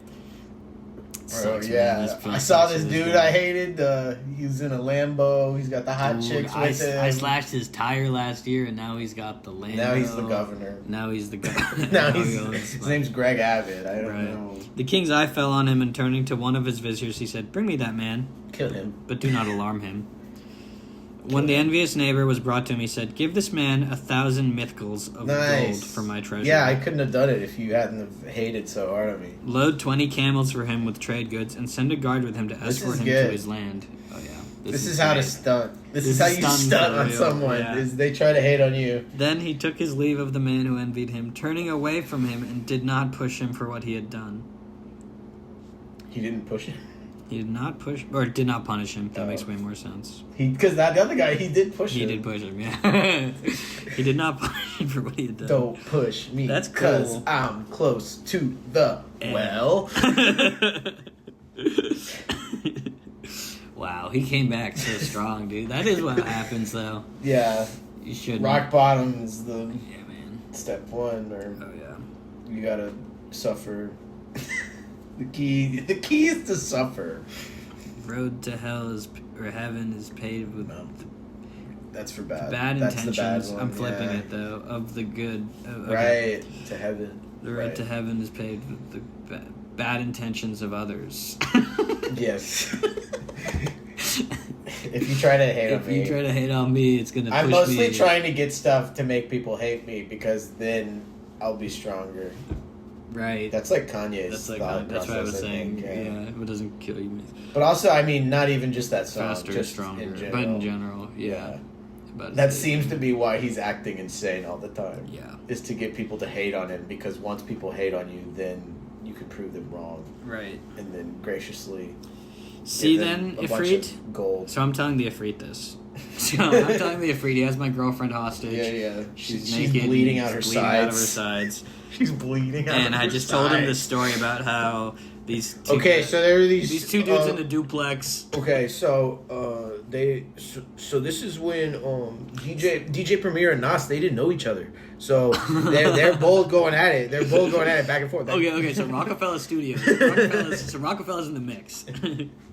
Yeah, it's kind of like Last Call. It's just kind of someone like who's- that one, that Kanye song where he does the 10-minute Last Call song and he sings to the record label and they're like, "We don't like this," and then he's like, 10 years later, whatever. Jokes on you guys. See then, Ifrit, how the envied forgave the envious, who had started by envying him, then injured him, followed him, and eventually threw him into the well, intending to kill him. That's if you're a human. I'm gonna freak, bitch. His victim did not pay him back for these injuries, but forgave him and pardoned him. At Yeah, this what is point, the Ifrit? lady, What is his motivation ever? Why does he keep calling the Ifrit lady? At this point, lady, I wept most bitterly before him. No, that's the guy. So that's the dervish. That's the dervish talking to the lady. Talking to that hot lady. That's why he said lady. That's why he says lady, yeah. Okay. But then the dervish, Scheherazade, is talking about the dervish. Right, and the dervish is the guy talking to the Ifrit. Yeah. Right. So this is him being like, and then, lady, I wept to the Ifrit, and I said to him, forgive those who do wrong, for the wise man forgives wrongdoers for their evil deeds. If every fault is mine, every forgiveness should be yours. Who hopes that his superior will pardon him, has to forgive inferiors their faults. Who hopes that his superior will pardon him? This is great to say if you mess up at work. Who hopes the superior that will pardon him has to forgive inferiors their faults. Yeah. The Ifrit said, I shall not kill you, but neither shall I forgive you. Instead, I shall cast a spell on you. Okay. Then he plucked me from the ground and flew up into the air with me until I could see the earth looking like a bowl set in the middle of water. He set me down on a mountain, and taking some earth, he muttered over it, cast a spell, and scattered it over me, saying, leave this shape of yours and become an ape. Instantly, I became a 100-year-old ape. I'm a gorilla in a Bentley coupe, about to pull up to the zoo. And when I saw myself in this ugly form, I wept over my plight. But I had to endure time's tyranny, knowing that no one is time's master. Time is capitalized. Yeah. After climbing down from the mountaintop, I found a wide plain across which I'd traveled for a month before ending at the shore of the salt sea. I stayed there for some time until suddenly I caught a sight of a ship out at sea that was making for the shore with a fair breeze. I'm looking up time. I hid myself behind a rock and waited until it came by, when I jumped down into it. Remove this ill-omened beast, cried one of the merchants on board. Let's... Yeah, we're back. I wept over my plight, but I had to endure Wachida's tyranny, knowing that no time is Wachida's master. Remove this ill-omened beast, cried one of the merchants on board. Let's kill it, said the captain. I'll do that with this sword, said another. I clung to the hem of the captain's clothes and wept copious tears. I'm crying all the time. And I cry again. There's a new guy that shows up. I cry in front of him. The captain there's now a new felt... guy, and lady, I was crying. And I'm an ape. And I'm a crying ape. I'm a big ape and I'm crying. The captain now felt pity for me and told the merchants, this ape has taken refuge with me and I've granted it to him. I like this guy now. I like this guy now. He's cute and he's crying. He's now under my protection, so let no one trouble or disturb him. He then began to treat me with kindness, and as I could understand whatever he said, I did everything that he wanted and acted as a servant on the ship so that he became fond of me. It's like One Piece. The ship had a fair wind for 50 days, after which he anchored by a large city. Wait, so who's the new captain? Who's the captain of the ship? Just the captain. What's his name? He doesn't have his name yet. It's just the captain. But he's a captain type guy? Yeah. They just said he... And he's the guy who's being chill about the monkey? Well, his only line before this was, let's kill it, when they found the monkey. Okay. So he's just But then who convinced him to be chill? The monkey started crying. And he was and then the captain was like, okay. Oh, yeah, you look cute. He felt pity for him. There's no other characters on the ship, though, that we need There's to know just about merchants, so yeah. It's just the captain and the Captain Monkey merchants. Okay, cool. It'd be a good movie. There's a monkey on a pirate ship. He then began treating me with and then we find out at the end that it's a guy. The ship had a fair... That is a good idea. The ship had a fair wind for 50 days, after which we anchored by a large city with a vast population. As soon as we had arrived, the ship had anchored. Mamluks sent by the local king came on board. Mamluks. They congratulated the merchants on their safe voyage and passed on further... What are Mamluks again? I bet they're just guys that are... yeah, it seems like they're just guys. Some soldier guys, but they're maybe an ethnicity that is soldiers. Mamluk. I know how to spell it, I think. M-A-M,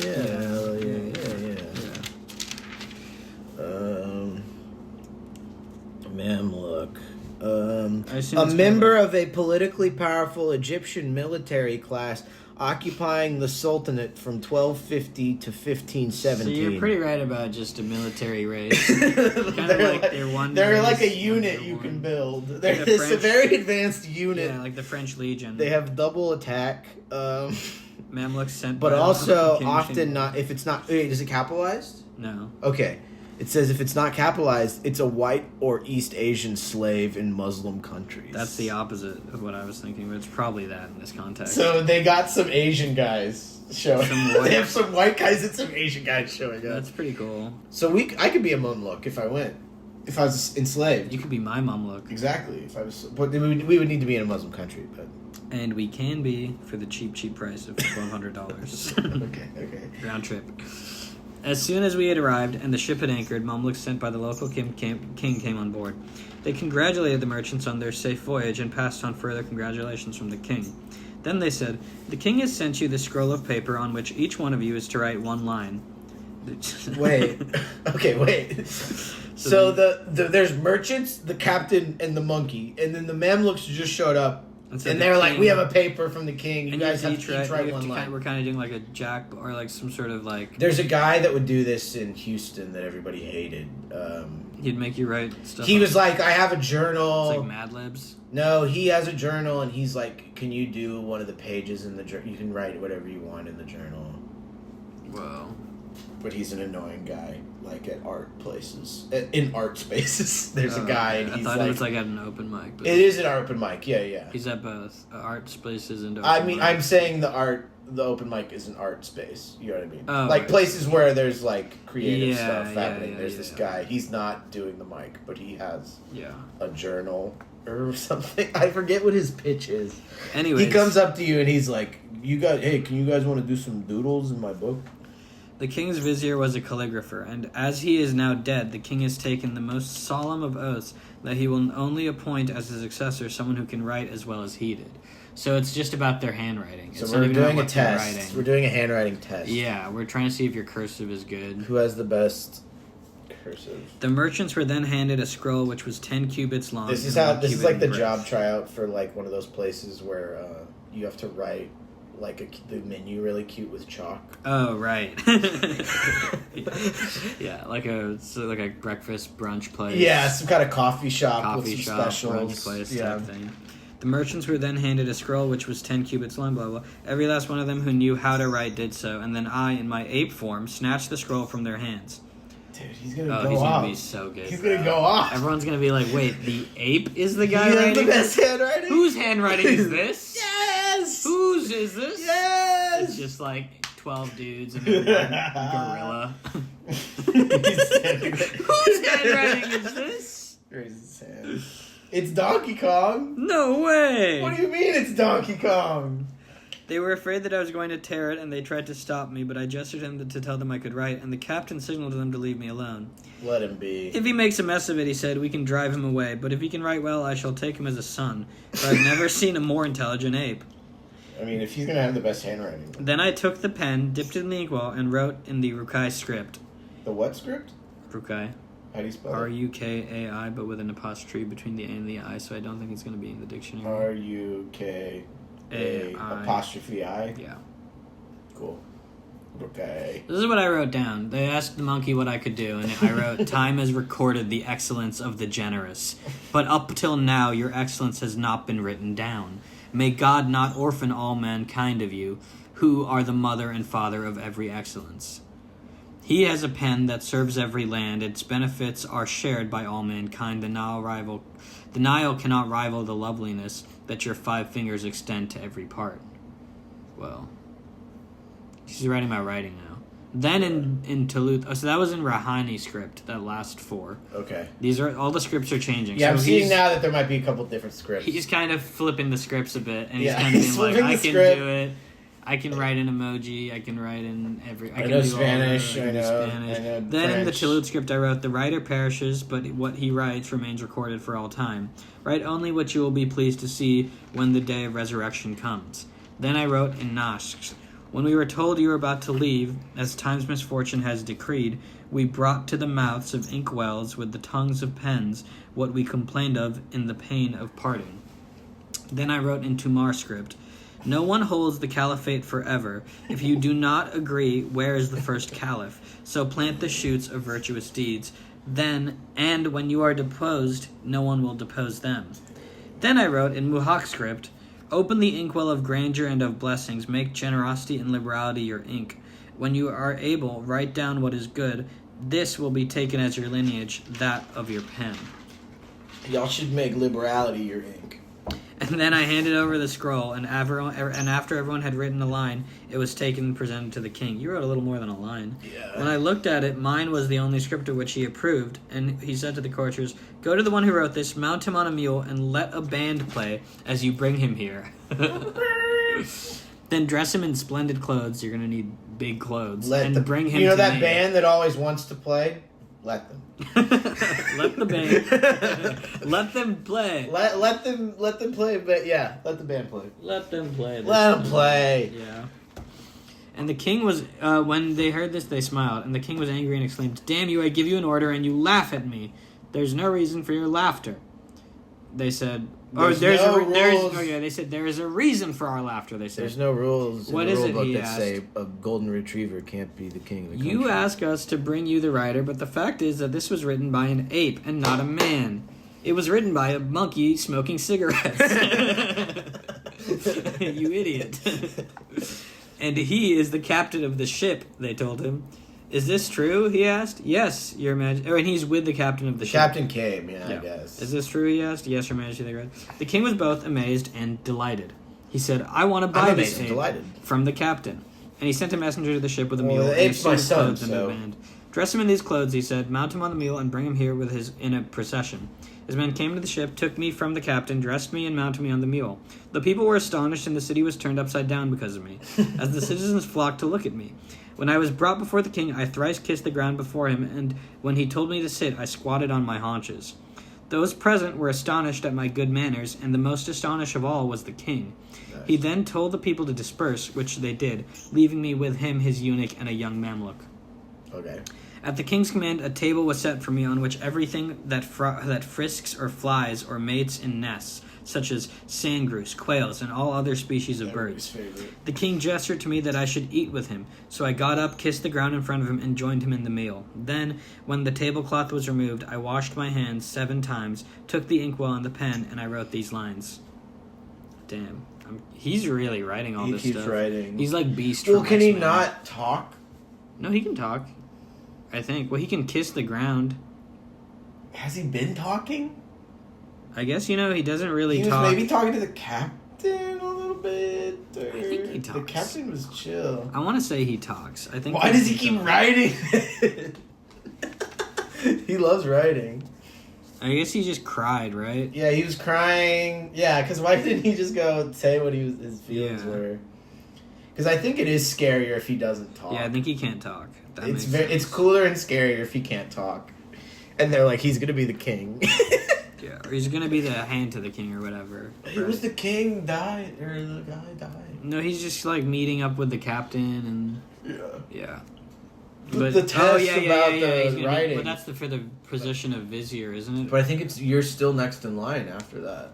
Yeah, you're probably right. Yeah, I mean that's what happened last story for sure. I think the other thing is the guy, the king died and the vizier became the king. Yeah, but sometimes it becomes the king's son. It can be either. I think that's the whole. But I'm saying I think that's what happened with this guy. They're like, we need a new guy to write because the guy that knew how to write is the king now. Oh, but maybe not. I think the king's vizier died. Either way. Yeah, the king's vizier was a calligrapher, and he is now dead. The king has taken the most solemn oath he will to appoint as his successor. His successor. The successor of the vizier. I get it now. Yeah. I definitely thought the king was appointing his successor. No, not his the successor. Vizier who's going to be the new vizier. But the vizier is in line. But last time, in certain situations, depending, like Jafar is a vizier, I think. Yeah, he's next in line. So wait, where are we? We're at. Yeah, I wrote some more shit. Turn aside with the chickens in the spring, camp of the saucers, and weep for the loss of fritters and partridges. Mourn the daughters of the sandgrouse, whom I do not cease to lament, together with fried chickens in the stew. So he's kind of writing a food poem. Yeah, about fried chicken. Yeah, alas for the 2 sorts of fish served on a twisted loaf. How splendid and how tasty was the roasted meat, with fat that sank in the vinegars in the pot. This twisted loaf. Whenever hunger shakes me, I spend the night applying myself to a pie, as bracelets glint. I am reminded of this merry meal when I eat on tables strewn with various brocades. Endure my soul, time is the Lord of wonders. One day is straitened, but the next may bring relief. That was a good meal, is kind of what I wrote down. I was like, that was good. Then I got up and took my seat some way off. The king looked at what I had written and read it with astonishment. "How marvelous," he exclaimed. "An ape with such eloquence and a master of calligraphy. By God, this is a wonder of wonders." Then some special wine was brought in a glass, which he drank before passing it to me. I kissed the ground, and then I wrote... He's going to talk about wine now. They burned me. I like drinking wine, even though I am a monkey. Yeah, actually, he wrote something kind of not about the wine. He writes that later. But the first thing he writes is really cool. It's... They burned me with fire to make me speak, but I found I could endure misfortune. For this reason, hands have lifted me, and I kissed the mouths of lovely girls. Nice. But guess what? The speaker here is the wine. Oh. The wine is the speaker. He's touching the lips. They burned me with fire to make me speak, because that's how Right. they make wine, I guess. They do a fire. Of course. And I found I could endure misfortune, the grapes. This is about the grapes. Right. And for this reason... You thought they soured, but they're... Hands have good. lifted me. Yeah. And I kissed... When you pick up a cup right. to your mouth, and you kiss the lady's yeah. mouth. And then he adds the lines, and then the ape adds the lines. Dawn has called out to darkness, so pour me wine that leaves the intelligent as a fool. It is so delicate and pure that I cannot tell whether it is in the glass or the glass is in it. When the king read the lines, he sighed and said, "Were a man as cultured as this, he would surpass all the people of his age." He then brought out a chessboard. Okay. And asked whether I would play with him. What do you think? Do you think he's going to play chess with him? He's going to break the Do you think he's going to just get it? I nodded yes and came forward to set out the pieces. I played 2 games with him and beat him to his bewilderment. Then I took the inkwell and the pen and wrote these lines on the chessboard. 2 armies fight throughout the day, the battle growing fiercer every hour. But when the night's darkness covers them, both sleep together in one bed. The king moved and pulled out a copy of Stratego. Yes. The king pulls out Wii Sports. The king pulls out... Yeah. I do want to see a monkey play Wii Sports, though. Yeah. That'd be really cool. I walked to the king's table. He has Warhammer 40k set up. Shit. He says, "Have you played?" I say, "Yes." I know all the rules. I know everything. On reading this, the king has moved to wonder, delight, and astonishment, and told a servant, "Go to your mistress, Sit al-Hussein, and tell her that I want her to come here to see this wonderful ape." Oh, you think you're going to get someone to marry the ape? The eunuch went off and came back with the lady. When she saw me, she covered her face and said, "Father, how can you think it proper to send for me in order to show me to men?"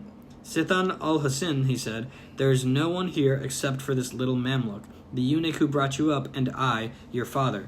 So, from whom are you veiling your face?" She said, "This ape is a young man, the son of a king, who has been put under a spell by the Ifrit Jirgis. Son of the seed Iblis. Of the stock of Iblis, yeah. Who killed his own wife, the daughter of King Iftimus, the lord of the Ebony Islands." Okay, let me get through that one more time. Okay. "This ape is a young man, the son of a king who has been put under a spell by the Ifrit Jirgis. Let me do it again. The king is a young man. This ape is a young man, the son of a king, who has been put under a spell by the Ifrit Jirgis of the stock of Iblis, who killed his own wife, the daughter of King Iftimus, the lord of the Ebony Islands. Dang.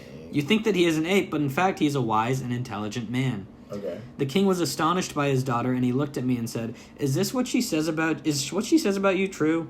I nodded yes, and broke into tears. "How did you know that he was under a spell?" the king asked his daughter. "When I was young," she replied, "I had with me a cunning old woman who had knowledge of magic, a craft she passed on to me. I remembered what she taught me, and have become so skilled in magic that I know 170 spells. Wait, how many spells do you know? I know 170 spells. I taught myself 170 spells. Are any of them good? The last of which could leave the stones of your city behind Mount Kaf and turn it into a deep sea. Is that good to you? Is that powerful enough for you? No. With its people swimming as fish in the middle of it." "By life, my daughter," said the king, "please free this young man so that I can make him my vizier, for he has wit and intelligence." "Willingly," she replied, and taking a knife in her hand, she cut out a circle. Where? Doesn't say. Night 14, baby. Wow, shit. That was all on night 13. How long's 14? dang. It's Yeah, short. We could hit it. It's not bad. Close it out. Dang, wait, so she cut out a circle? She cut out a circle, I think from her palm, but I don't know for sure. Out of her body?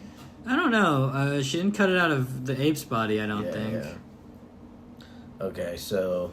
La la la la la, Scheherazade, it's the morning. Okay. The princess took in her hand a knife inscribed with Hebrew characters. Okay, interesting. And with this, she cut a circle in the middle of the palace. What? Over this, she wrote names, talismans, and spells, and she recited words. Oh, she's kind of doing a Doctor Strange thing. Yeah, she's yeah. like She's opening like, a portal. Yeah, she's going to do a quick palace portal. Yeah. Yeah. After a time, everything grew dark, and the Ifrit came down on us in his own shape. His arms were like winnowing forks. His legs were like the masts of ships. Skinny and weird. And his eyes like firebrands. We shrank from him in fear, and the princess said, "There is no welcome for you," at which he turned into a lion and said, "Traitress." Traitress. Traitress. Traitress. Traitress. Like trade. Yeah, like a traitor. Traitor, but a girl. Traitress. Traitress. Yeah. You have broken the covenant and the oath. Did we not swear that neither of us would oppose the other? You accursed Ifrit, she said. Am I bound to one like you? Take what comes to you, said the Ifrit. And in his lion shape, he opened his mouth and sprang at the girl.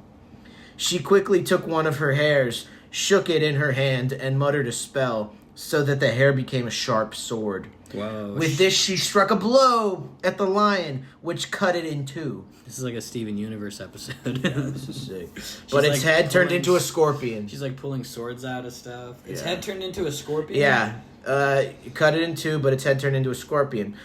For her part, the princess turned into a huge snake, which attacked the damned Ifrit in his scorpion form. I've read a lot of the stories of the Arabian Nights where it gets like this. They just a lot keep of them, doing so, crazy transformations. Yeah, they'll just do a transformation battle where Yeah. they just keep transforming into Yeah, different classic. scary like animals and So fight each other good. for like 10 pages. But that might be the entire rest of this chapter. There was a fierce fight, and the scorpion turned into an eagle while the snake became a vulture. For some time, the vulture pursued the eagle until it turned into a black cat. Yeah, keep going. The princess then became a brindled wolf, and for a time the two creatures fought together in the palace. Then the cat, finding itself beaten, became a large red pomegranate in the middle of the palace fountain. Cheeky. When the wolf came up to it, it rose in the air and fell on the palace floor, where it burst. Its seeds scattered, each in a different place, until they covered the floor.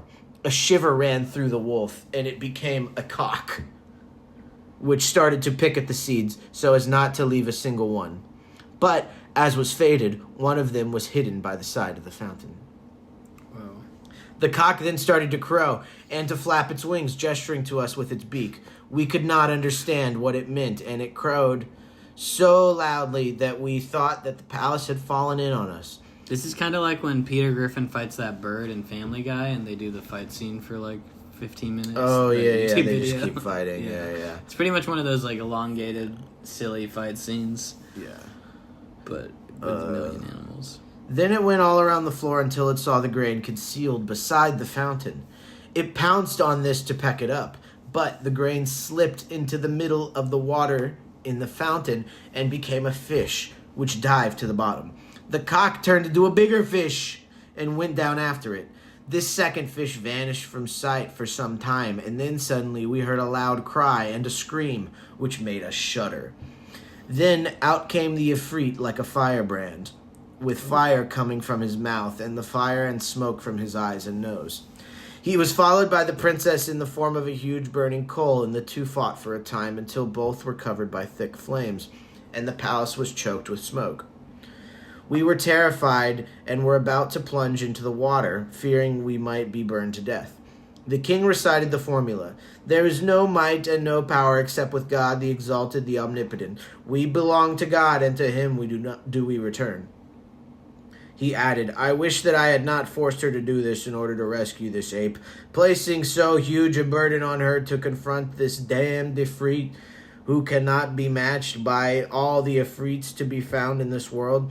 I wish that I had never known this ape. May God give him no blessing now or ever. I had wanted to do him a favor for God's sake and to free him from his spell, but my heart has been weighed down by misfortune. Meanwhile, I myself, lady, was tongue-tied and could not say anything to him. Then, before we knew what was happening, there was a shout from beneath the flames, and the Ifrit was there in the hall with us, blowing fire into our faces. The princess caught up with him and blew back fire at him, while we were struck by sparks from both of them. Wow. Her sparks did us no harm.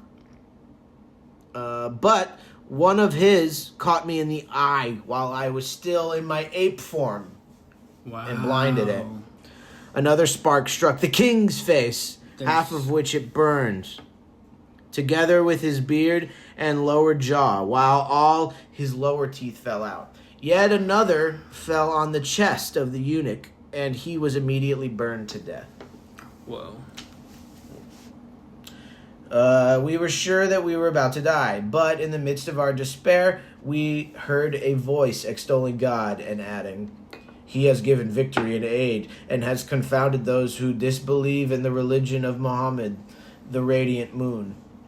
This voice belonged to none other than the princess, who had burnt the Ifrit, reducing him to a pile of ashes.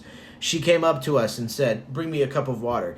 When this had been fetched, she spoke some incomprehensible words over it, sprinkled me with the water, and said, "I conjure you by the truth and by the greatest name of God, return freely to your original shape."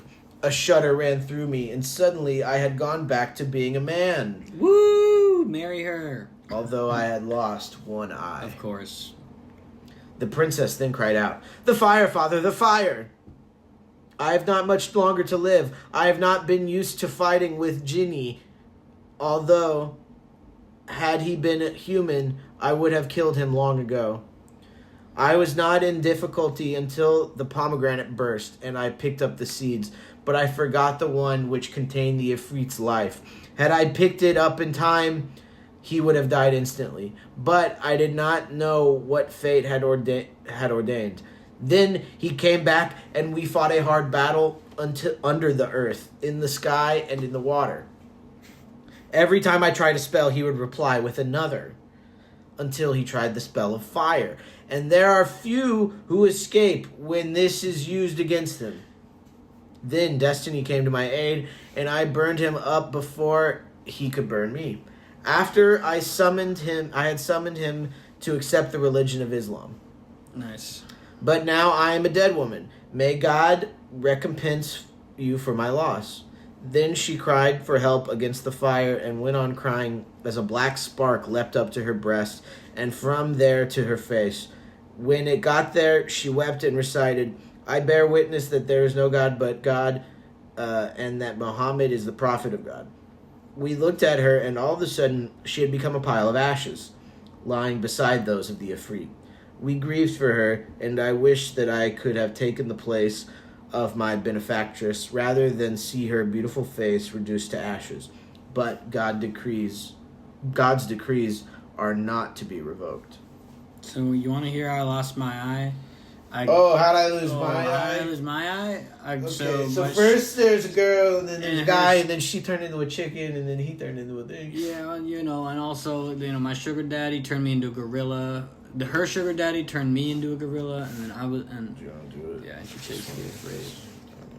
Wow. On seeing what had happened to his daughter, the king plucked out what was left of his beard, struck his face, and tore his clothes, as did I, and we both wept for her. So you and the king both pluck out what's left of your beards, you strike your faces, you tear off your clothes, and then you start to weep. That's Friday night, brother. That's Friday night for me. The chamberlains and officers of state arrived to find the two piles of ashes and the king lying unconscious. For a time they stood around him in amazement, and when he recovered and told what had happened to the princess in her encounter with the Ifrit, they were filled with distress, and the women and the slave girls all screamed. Ah! After 7 days of mourning, the king gave orders for a huge dome to be built over his daughter's ashes, which was lit with candles and lamps. while the Ifrit's ashes were scattered in the air, subject to God's wrath. Oh, shit. Yeah.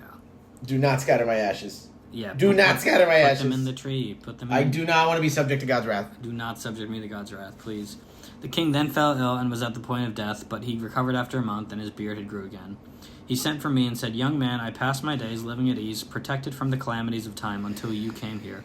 Now I wish I had never set eyes on you or your ugly face, for it is you who have brought me to ruin. Me? Firstly, I've Me? lost my daughter. Me? Little old me? Who was worth 100 men. I've lost my daughter, who was worth 100 men. It was you whom my daughter rescued at the cost of her own life. Secondly, I was injured by the fire. I lost my teeth, and my servant died.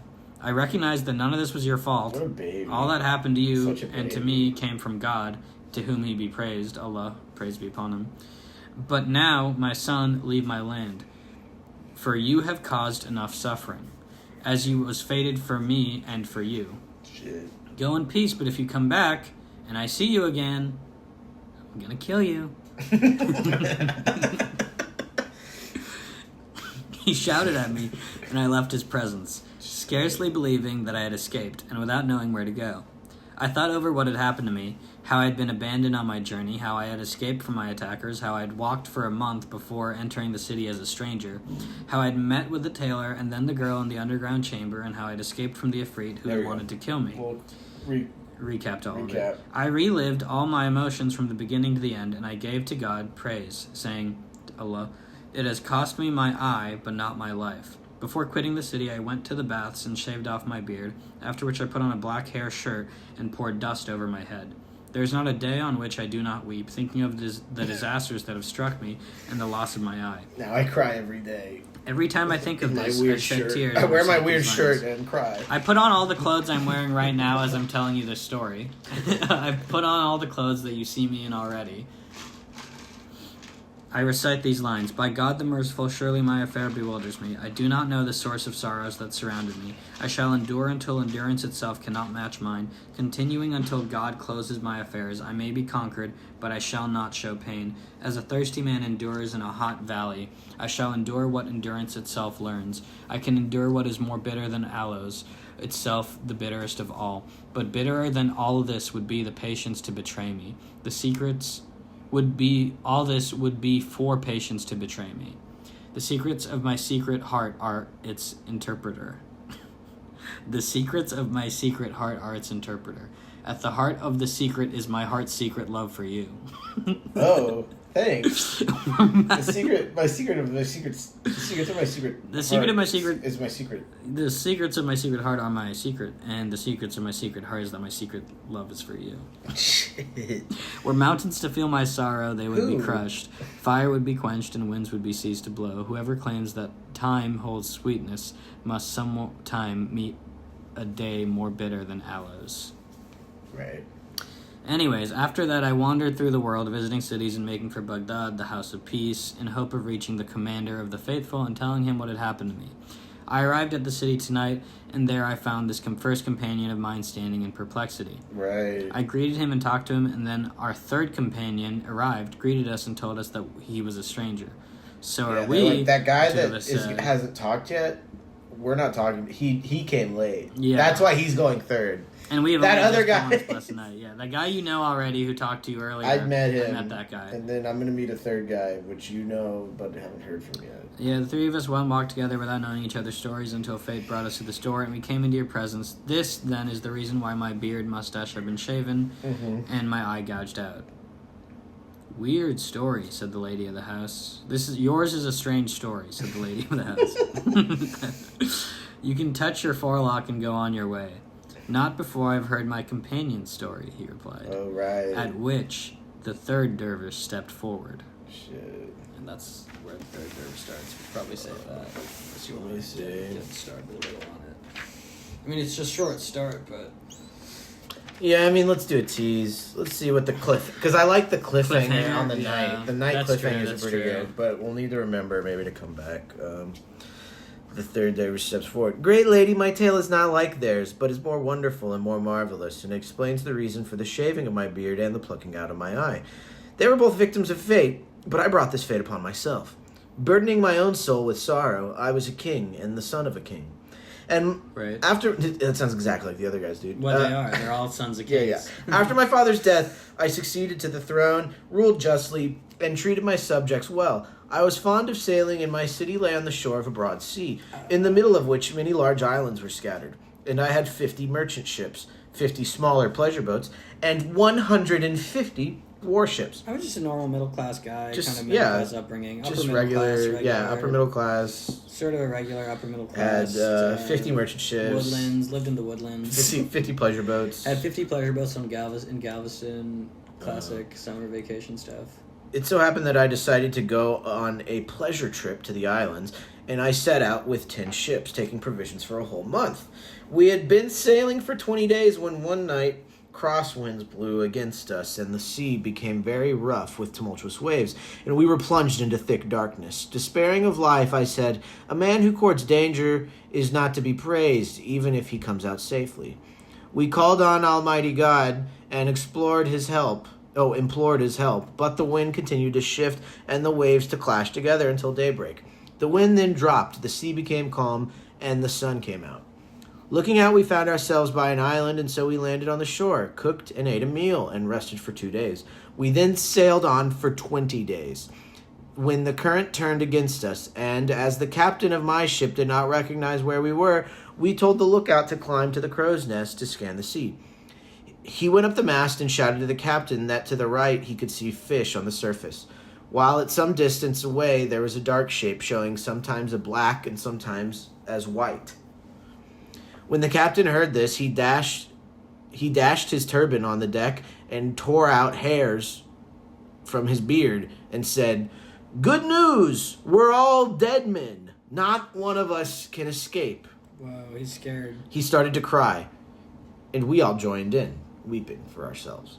Oh, okay. I then asked the captain what it was the lookout had seen. "Master," he said, "we went off course on the day of the gale when the wind did not die down until the following morning. That meant that we were off course for 2 days, and since that night we have been astray for 11 days, with no wind to blow us back on course. Tomorrow evening we shall come to an island of black stone that is called the Magnetic Mountain.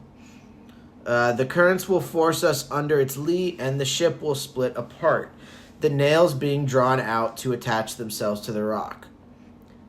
This is because God Almighty has set it in a secret power that attracts everything made of iron, and only God knows how much of the metal is there, thanks to the many ships that have been wrecked on the rock over the course of time. By the shore there is a vaulted dome of brass set on 10 columns, and on top of this is a rider and his horse, both made of brass. In his hand the rider carries a brass lance, and to his breast is fixed a lead tablet inscribed with names and talismans. It is this rider, O king," he went on, "who kills everyone who comes his way, and there is no escape unless the rider falls from his horse." At that, my lady, the captain, wept bitterly, and we were convinced that we were doomed. Each of us said farewell to his comrades and left his final instructions in case one should escape. We had no sleep that night, and then the morning came. We found ourselves close to the mountain. Then the force of the currents took us, and when our ships were under the cliffs, they split apart, and the nails and every iron object aboard being drawn towards the magnetic rock to which they stuck. By the end of the day, we were drifting in the water around the mountain, although some of us still live, most were drowned.